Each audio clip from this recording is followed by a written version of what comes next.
ഇതൊരു വണ്ടർഫുൾ മിറക്കിളാണ്. ഇവിടെ with details paper ആണ് ഇവർ വന്നിരിക്കുന്നത്. ആക്ച്വലി 2016 ഈ സഹോദരിക്ക് ബ്രസ്റ്റ് ക്യാൻസറായിട്ട് ഭാരപ്പെട്ടിരുന്നു. അതിനുശേഷം സർജറി ചെയ്തു. അതിനുശേഷം ഇത് സഹോദരിയുടെ ലൈഫ് അൺഇവൻറ്റ്ഫുൾ ആയിരുന്നു.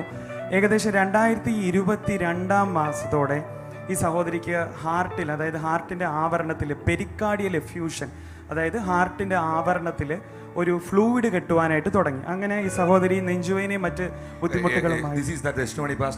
ഇന്നലെ അയച്ച എല്ലാവരും ഒന്ന് അറ്റൻഷൻ ആയേ, എല്ലാവരും ഒന്ന് നോക്കി. ഇതൊരു എനിക്ക് ഇന്നലെ ഈ സഹോദരിയുടെ ഹസ്ബൻഡ്, നിങ്ങളുടെ ഹസ്ബൻഡാണോ മെസ്സേജ് അയച്ചത്? എന്ത് അദ്ദേഹം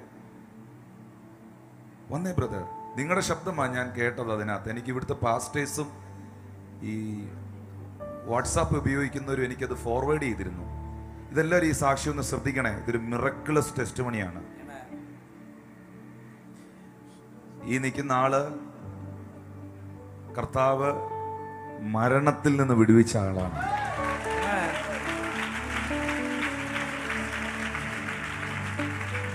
സർജറി നടന്നുകൊണ്ടിരിക്കുമ്പോൾ മരിച്ചു പോകുമെന്ന് ഡോക്ടർ പറഞ്ഞ് വെന്റിലേറ്റർ ഉൾപ്പെടെ മുഴുവൻ ക്രമീകരണങ്ങളും ചെയ്ത് ഇവരുടെ കയ്യിൽ നിന്ന് പേപ്പറെല്ലാം എഴുതി ഒപ്പിട്ട് മേടിച്ച് അവരിന്ന് വരെ ചെയ്ത എല്ലാ പ്രൊസീജിയറുകളിലും ആള് ഡെത്തായിട്ടുണ്ട്, രക്ഷപ്പെട്ടിട്ടില്ല.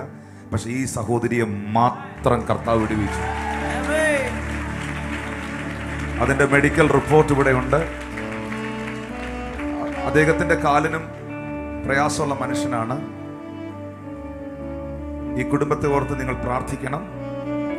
നിങ്ങൾ ഒന്നിച്ച് നിന്ന്. എനിക്ക് ഈ ദേഹം ഇന്നലെ കരഞ്ഞുകൊണ്ട്, പൊട്ടിക്കരഞ്ഞുകൊണ്ടാണ് ഈ പ്രെയർ ഗ്രൂപ്പിലേക്ക് മെസ്സേജ് അയച്ചത്. ഭയങ്കര ഇമോഷണൽ ആയിരുന്നു. ഞാനും ഇത് ഹെഡ്ഫോൺ വെച്ച് ഇരുന്ന് കേട്ട് ഞാനും കരഞ്ഞു പോയി. ഇദ്ദേഹത്തിൻ്റെ കരച്ചിലും ആ ടെസ്റ്റ് മണിയും കേട്ടിട്ട്. നിങ്ങളുടെ കയ്യിൽ ആരുടെയിലൊക്കെ കിട്ടിയത്? എന്നിട്ട് ആർക്കെങ്കിലും ഒക്കെ ഷെയർ ചെയ്തോ? ലൈവിന്റെ സൗണ്ട് ഒന്ന് കട്ട് ചെയ്തേ. കട്ട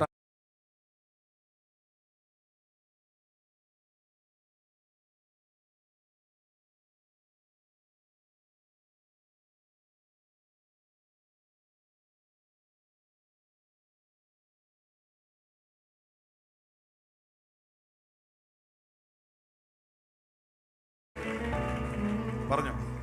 ആ സർജറി 2016 സർജറിക്ക് ശേഷം ഇവരുടെ ലൈഫ് അൺഇവൻറ്റ്ഫുൾ ആയിരുന്നു. 2022 ഡോക്ടറെ, ഇവർക്ക് മനസ്സിലാകുന്ന ഭാഷ പറയണം. ഡോക്ടറാണെന്ന് ഞങ്ങൾക്ക് അറിയാം കേട്ടോ. അത് ഇവർക്ക് മനസ്സിലാകുന്ന ഭാഷ പറയണം. ഇവെന്താ സംഭവിച്ചതെന്ന്. ഓക്കെ, പറഞ്ഞു. ഹാർട്ടിനൊരു ബുദ്ധിമുട്ടുണ്ടാകുകയും ഹാർട്ടിന്റെ പ്രശ്നം എന്താന്ന് പറഞ്ഞേ. ഹാർട്ടിന്റെ ആവരണത്തിൽ ഒരു വെള്ളക്കെട്ടുണ്ടാകുകയും അത് ടെസ്റ്റ് ചെയ്തപ്പോൾ 2022 മെഡിക്കൽ സയൻസിൽ പറയുന്നത് പെരിക്കാർഡിയൽ എഫ്യൂഷൻ എന്ന് പറയും. അപ്പോൾ അതിനുശേഷം അത് കുത്തിയെടുത്ത് അതിൻ്റെ പരിശോധനയ്ക്ക് വിട്ടപ്പോൾ ഈ ഹാർട്ടിൻ്റെ ആ വെള്ളത്തിനകത്ത്, ആ ആവരണത്തിലുള്ള ഉള്ളിലെ വെള്ളത്തിനകത്ത് ക്യാൻസറിൻ്റെ പ്രസൻസ് ഉണ്ടെന്ന് മനസ്സിലായി. അതിനുശേഷം ഇത് ഈ സിസ്റ്ററിൻ്റെ തൈറോയിഡ് ചെക്ക് ചെയ്തു. തൈറോയിഡ് ചെക്ക് ചെയ്തപ്പോൾ അവിടെയാണ് ഇതാണ് കാണിച്ചിരിക്കുന്ന ആ ഹാർട്ടിൻ്റെ ഫ്ലൂയിഡ്. ഈ കുപ്പിയിലിരിക്കുന്നത് എന്താണ്? ഹാർട്ടിൻ്റെ ആവരണത്തിനുള്ള ഫ്ലൂയിഡാണ്. അതിൽ നിന്ന് കുത്തിയെടുത്ത വെള്ളമാണ് ഹാർട്ടിൽ നിന്ന്. ജയകുമാർ ഡോക്ടറായിരുന്നു കോട്ടയത്തെ. 3 ടൈം എനിക്കറിയാം. സർജറി റൂമിൽ അവർക്ക് മയക്ക് കൊടുക്കാനും പറ്റിയല്ല, ഒന്നും പറ്റാത്ത സിറ്റുവേഷനാണ്. കാർന്ന് കാർച്ച വെളിയിൽ. ഈ കുപ്പിയിലിരിക്കുന്നത് ഈ സഹോദരിയുടെ ഹൃദയത്തിൽ നിന്ന് എടുത്ത ഫ്ലൂയിഡാണ്, വെള്ളമാണ്.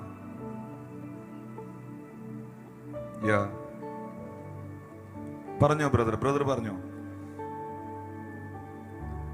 കോട്ടയത്ത് വെച്ച് തന്നെ ഡോക്ടർ പറഞ്ഞു ഞങ്ങളെ കൊണ്ട് ഒരു രക്ഷയില്ല.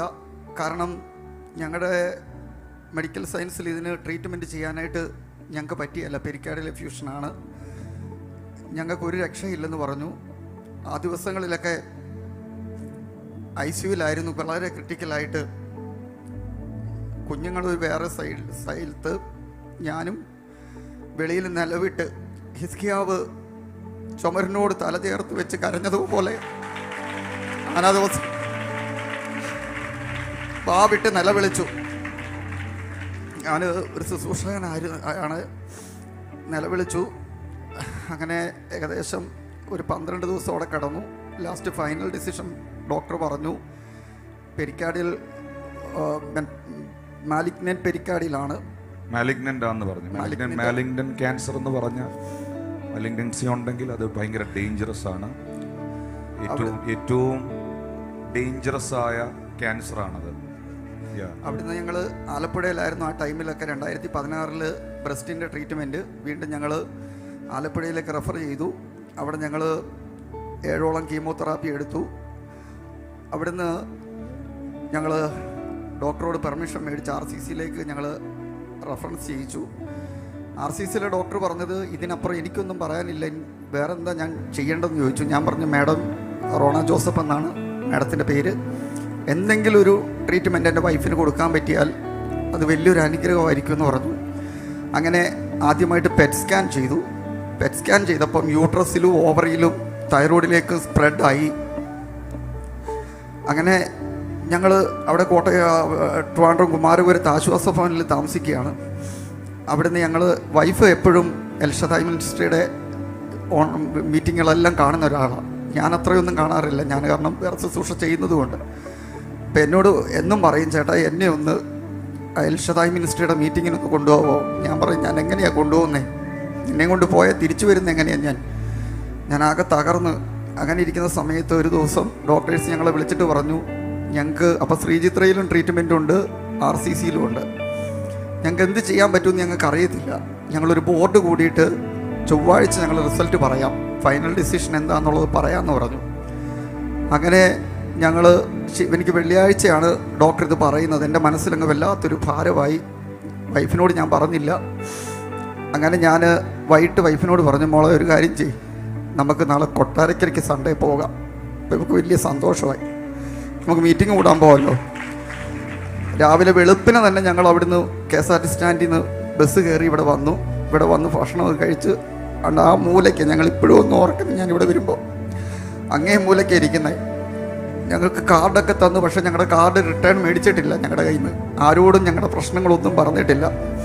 പാസ്റ്റർ മീറ്റിംഗ് എല്ലാം കഴിഞ്ഞതിന് ശേഷം പറഞ്ഞു, രോഗികളായിട്ട് വന്നവരും ആദ്യമായിട്ട് വന്നവരും ഫ്രണ്ടിലേക്ക് വരണം, ഞാൻ നിങ്ങൾക്ക് വേണ്ടി പ്രാർത്ഥിക്കാൻ പോവാന്ന് പറഞ്ഞു. ഇങ്ങനെ ലൈനിൽ ഞങ്ങളെ നിർത്തി. ഞാൻ അതിന് ഇപ്പുറത്ത് വൈഫ് എൻ്റെ തലയിൽ ജസ്റ്റ് പാസ്റ്റർ കൈവച്ച് പ്രാർത്ഥിച്ചു.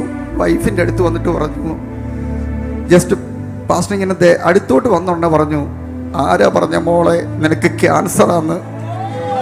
ആരാ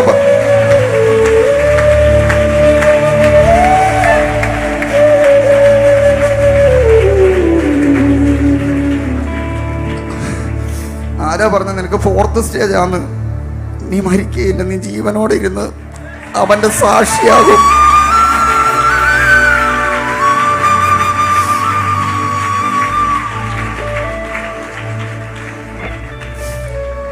അങ്ങനെ ഞങ്ങൾ ആ വാഗ്ദത്തം ഏറ്റെടുത്ത് പോയി. ചൊവ്വാഴ്ച ഞങ്ങൾ ഡോക്ടറിൻ്റെ ക്യാമ്പിലേക്ക് ചെന്നു. ഡോക്ടർമാർ 3-4 പേരുണ്ട്. അവർ പറഞ്ഞു, ഞങ്ങൾ എന്തായാലും സർജറി ചെയ്യാൻ പോവുക. ഞങ്ങൾ ഫൈനൽ തീരുമാനിച്ചു. ഞങ്ങൾ ശ്രീചിത്രയിലെ ഡോക്ടർമാരുമായിട്ട് സംസാരിച്ചു. ചിലപ്പോൾ അനസ്തേഷ്യ കൊടുക്കുമ്പോൾ ആൾ ഡെത്താവും.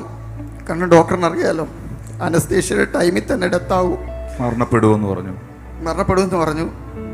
ജീവിക്കത്തില്ല, ഞങ്ങൾക്കൊരു പ്രതീക്ഷയില്ല, പക്ഷെ ഞങ്ങൾ ഞങ്ങൾക്ക് ചെയ്യാതിരിക്കാൻ പറ്റത്തില്ല. വെന്റിലേറ്റർ എല്ലാം ഞങ്ങൾ അതിനുവേണ്ടി സ്പെഷ്യൽ ഞങ്ങളെല്ലാം അറേഞ്ച്മെൻറ്റ്സ് ചെയ്തിട്ടുണ്ട്, നിങ്ങളത് പേപ്പറിൽ ഒപ്പിട്ട് തരണമെന്ന് പറഞ്ഞു. ഞാൻ ഒപ്പിടുമ്പോഴും ഞാൻ പറഞ്ഞു, എനിക്ക് മനുഷ്യനേകനായിരിക്കുന്ന നന്നല്ലെന്ന് കണ്ട് സ്വർഗത്തിലെ ദൈവം തക്ക തുണയായിട്ട്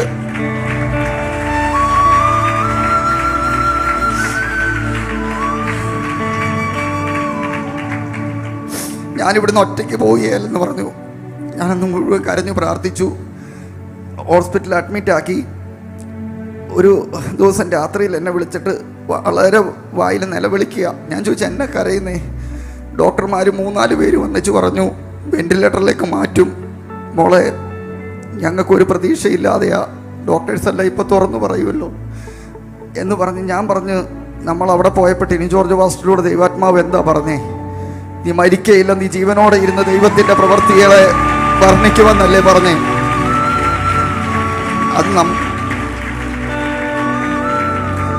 അത് നമ്മൾ കാണും. നമ്മൾ ഒരുമിച്ച് ഇവിടുന്ന് മടങ്ങുകയുള്ളൂ. കാരണം കുഞ്ഞുങ്ങൾ കിലോമീറ്ററുകൾ അകലെ വൈഫിൻ്റെ അനിയത്തിയുടെ വീട്ടിൽ ചേറ്റുവഴിയിലാണ് താമസിക്കുന്നത്. കുഞ്ഞുങ്ങളെ കാണാൻ പറ്റുന്നില്ല. എല്ലാം കൊണ്ടും ആകെ തകർന്നൊരവസ്ഥയാണ്. മോളും ഉണ്ട്. അങ്ങനെ സർജറി ദിവസം രാവിലെ ഓപ്പറേഷൻ തിയേറ്ററിൽ കയറ്റി. ഞാനും എൻ്റെ സിസ്റ്ററും മാത്രമേ ഉള്ളൂ. ബാക്കിയുള്ളവരെല്ലാം വെളിയിൽ നിൽക്കുക. ഡോക്ടേഴ്സ് വീണ്ടും വന്നേച്ച് പറഞ്ഞു, ഞങ്ങളെ ഒന്നും പറയരുത്, ഞങ്ങൾ രണ്ടും കൽപ്പിച്ചാണ് ചെയ്യുന്നതെന്ന് പറഞ്ഞു. ഏകദേശം 8 മണിക്കൂർ നീളുന്ന ശസ്ത്രക്രിയയാണ്. യൂട്രസ്, ഓവറി, തൈറോയ്ഡ് ഇതെല്ലാം ഒരുമിച്ച് വേണം റിമൂവ് ചെയ്യാനായിട്ട് എന്ന് പറഞ്ഞു. എന്നാൽ വചനം ഇപ്രകാരം പറയുന്നു. ഇന്ന് ഇവിടെ ശുശ്രൂഷിച്ചപ്പോൾ, ഇവിടെ വർഷിപ്പ് ചെയ്തപ്പോൾ ദേവദാസൻ ഇങ്ങനെ പറഞ്ഞു, അവങ്കിലേക്ക് നോക്കിയവരോ അവരുടെ മുഖം പ്രകാശിതമായി, അവരുടെ മുഖമോ ലജ്ജിച്ചു പോകുവാൻ.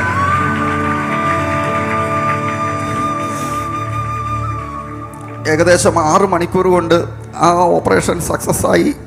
വെന്റിലേറ്ററിലേക്ക് പോകാതെ നേരെ ICUവിലേക്ക് മാറ്റി. ഏകദേശം 2 ദിവസമേ ICUവിൽ കിടക്കാനായിട്ട്, 2 ദിവസത്തിൽ കൂടുതൽ. ഈ സർജറിയുടെ ഇടയിൽ ആള് ഡെത്ത് ആകുമെന്ന് പറഞ്ഞതാണ്. അപ്പം ഡെത്ത് ആവുമെന്ന് പറഞ്ഞതാണ്. ഈ ഇതെല്ലാം കഴിഞ്ഞ് ആള് റിക്കവറായിട്ട് വന്ന ഉടനെ എന്നോട് പറയുന്ന ഒരു കാര്യം ഇതാണ്, ചേട്ടാ ഞാൻ എന്നെ സർജറിക്ക് കൊണ്ടുപോകുമ്പോൾ ഞാനൊരു കാഴ്ച കാണുക. എൻ്റെ കൂടെ യേശു ആ റൂമിലേക്ക്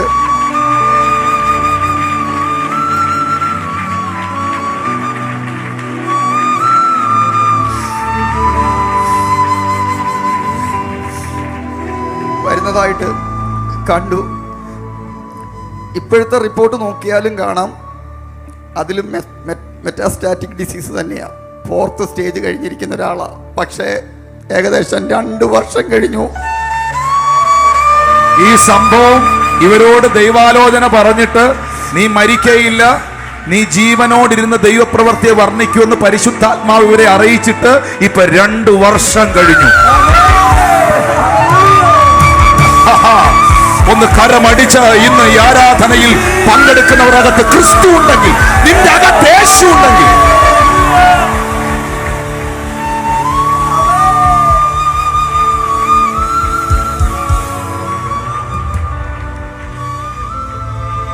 പറഞ്ഞോ സഹോദര. ഞാനൊരു കാര്യം കൂടെ പറയാം. ഇവിടെ ഇരിക്കുന്ന മാതാപിതാക്കളോടാണ് പറയുന്നത്, നിങ്ങളുടെ കുഞ്ഞുങ്ങളെ ക്രിസ്തുവിൽ വളർത്തണം. എൻ്റെ മക്കൾ, ഞാൻ ശുശ്രൂഷിക്കുമ്പം ശുശ്രൂഷ കഴിഞ്ഞ് എന്തെങ്കിലും ഡൗൺ അടിച്ച് അല്ലെങ്കിൽ ഭാരപ്പെട്ടിരിക്കുമ്പോൾ എൻ്റെ കുഞ്ഞുങ്ങൾ ഇത് മുഴുവൻ ക്യാച്ച് ചെയ്തിട്ട് എന്നോട് പറയും, അച്ഛ എന്ന് സ്റ്റേജിൽ കയറി എന്താ പറഞ്ഞത്, അച്ഛ എന്താ പറഞ്ഞത്. അവൻ കൈവിടത്തില്ലെന്ന് പറഞ്ഞിട്ട്, ഉപേക്ഷിക്കത്തില്ലെന്ന് പറഞ്ഞിട്ട് അച്ഛ ഇവിടെ ഇരുന്ന് ഭാരപ്പെടുകയാണോ? ഇന്ന് ഞാൻ പറയാം, ഞങ്ങൾ ഭാരപ്പെട്ടിരുന്ന സമയത്ത് ഞങ്ങളുടെ കുഞ്ഞുങ്ങൾ ഞങ്ങൾക്ക് വേണ്ടി നിലവിളിച്ചതുപോലെ, ഞങ്ങൾക്ക് വേണ്ടി ഭാരപ്പെട്ടതുപോലെ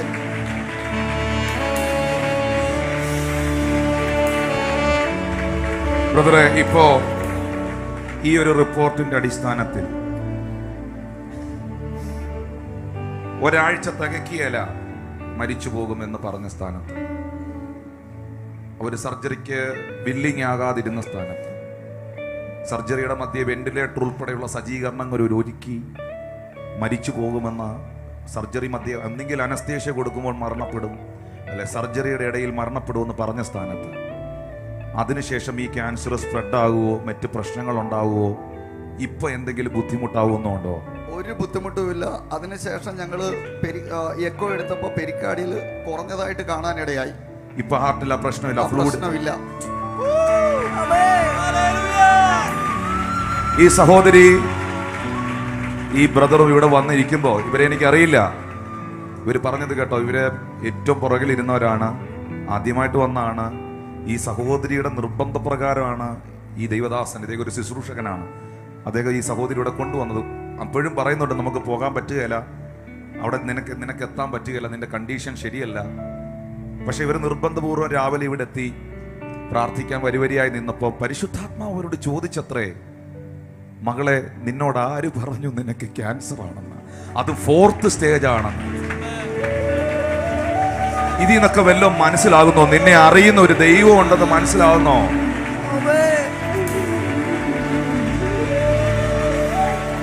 എന്നിട്ട് ഈ സഹോദരിയുടെ ദൈവാത്മാവ് ഇവിടെ വെച്ച് അറിയിച്ചത്രേ, നീ മരിക്കയില്ല, നീ ജീവനോടെ ഇരുന്ന് യഹോവയുടെ പ്രവൃത്തിയെ വർണ്ണിക്കുമെന്ന്. അപ്പൊ ബ്രദറെ, ആ സമയത്ത് നിങ്ങളുടെ വിഷയങ്ങളൊന്നും പറഞ്ഞിട്ടില്ല?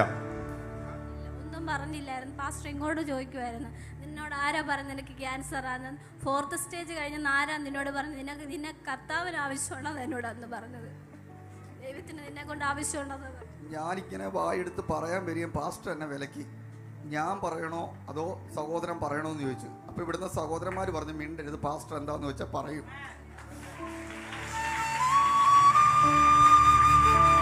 ഇത് പാസ്റ്റർ പറഞ്ഞതല്ല, ഞാൻ പറഞ്ഞതല്ല, അത് ദൈവത്തിന്റെ ഇടപെടലാണ്. അത് വിശ്വസിക്കുന്നവർ ഇതിലേക്ക് ഈ ഏഞ്ചലിക്കിനെ വിശ്വസിക്കുന്നവർ ഓ ആത്മാവിൽ വിമർശിക്കേണ്ടവന് വിമർശിക്കാം, കളിയാക്കേണ്ടവന് കളിയാക്കാം, പരിഹസിക്കാൻ നിനക്ക് പരിഹസിക്കാം. പക്ഷേ സാക്ഷികളുടെ വലിയൊരു സമൂഹം, സാക്ഷികളുടെ വലിയൊരു സമൂഹം ഞങ്ങളുടെ ചുറ്റും നിൽക്കുകയാണ്. സാക്ഷികളുടെ വലിയൊരു സമൂഹം ഞങ്ങളുടെ ചുറ്റും നിൽക്കുകയാണ്. കരങ്ങൾ അടിച്ച് ആത്മാവിൽ ദൈവത്തിന് നന്ദി പറ. യേശു വലിയവർ, അത്ഭുതങ്ങൾ ചെയ്യുന്നവർ, അങ്ങേ പോലെ ആരുമില്ല, അങ്ങേ പോലെ ആരുമില്ല. യേശു വലിയവർ, അത്ഭുതങ്ങൾ ചെയ്യുന്നവർ, അങ്ങേ പോലെ ആരുമില്ല, അങ്ങേ പോലെ. സഹോദരാ,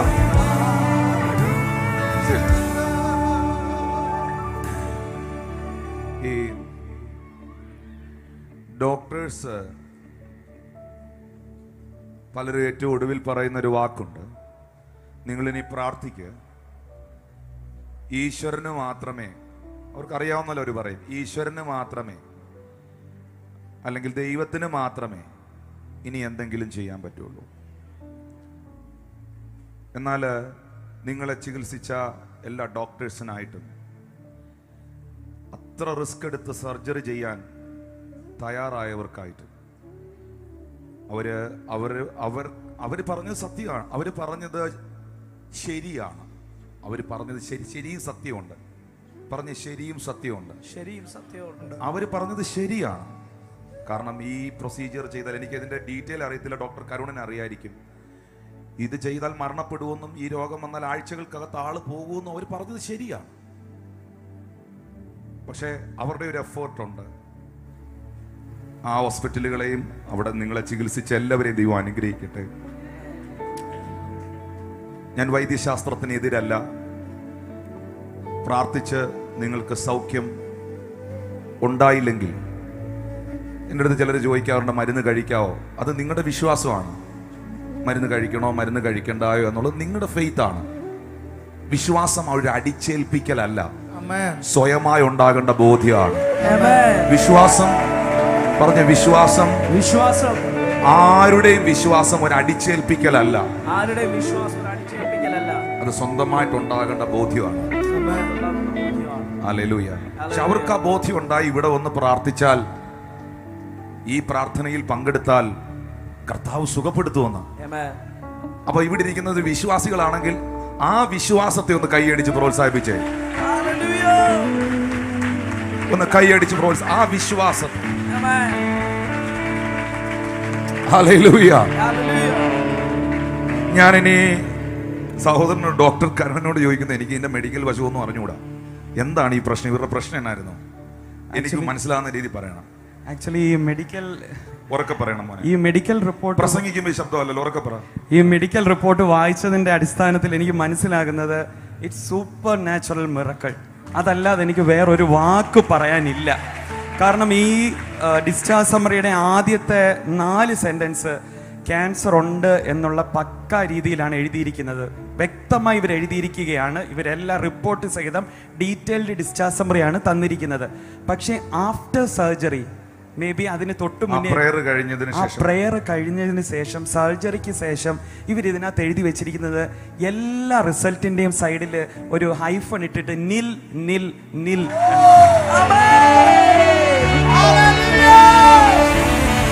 കൈകൾ അടിച്ച ആത്മാവിൽ ദൈവത്തിന്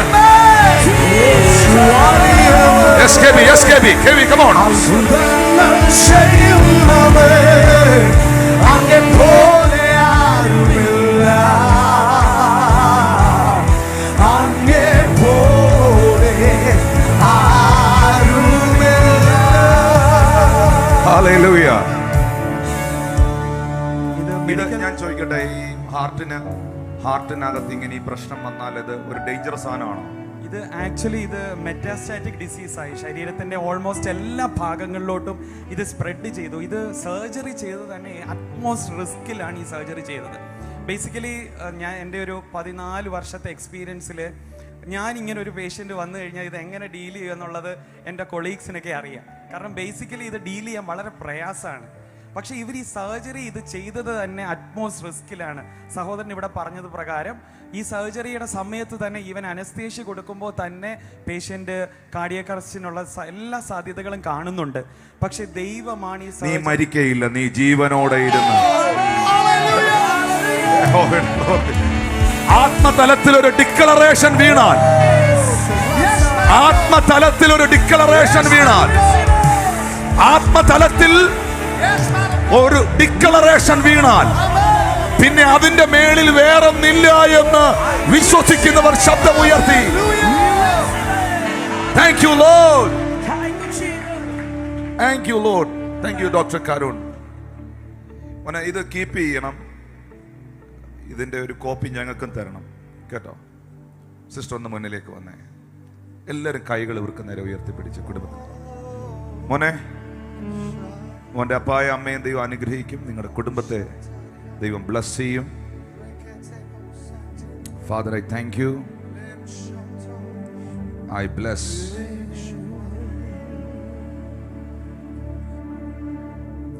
ഐ ബ്ലസ്.